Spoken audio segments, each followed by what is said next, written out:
అస్సలు లిక్కర్ రేట్లు పెంచము అన్నట్టుగా చెప్పించారు. మీకు చూస్తే తెలుసు ప్రతి బాటిల్ మీద ఈరోజు రేట్లు ఎలా పెంచారో పేపర్లలో వాళ్ళ స్టేట్మెంట్లే మీరు గమనించవచ్చు.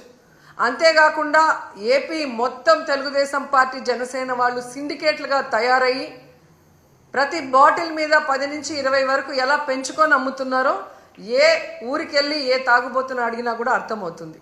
ఈ విధంగా లిక్కర్లో ప్రజల్ని దోచుకొని జలగల్లా రక్తాన్ని పీల్చేస్తుంటే అసలు రేట్లు పెంచము అని చెప్పడం ఒకసారి మనం అర్థం చేసుకోవాలి. అబద్ధాలలో పరాకాష్ట.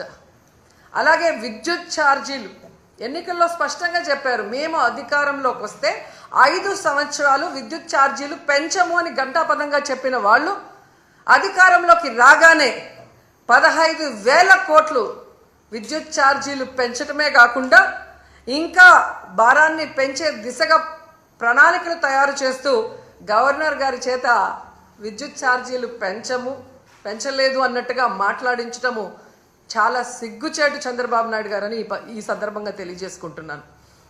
అండ్ ఈరోజు మీరు ముఖ్యంగా చూస్తే చాలామంది మహిళలు చంద్రబాబు నాయుడు వస్తే ఇంట్లో ఎంతమంది ఉంటే అంతమంది మహిళలకి 1,500 ఇస్తారు అన్నారు. ఆ 1,500 ఇస్తారేమో అని ఆతృతగా ఎదురు చూస్తే దాని ప్రస్తావనే లేదు.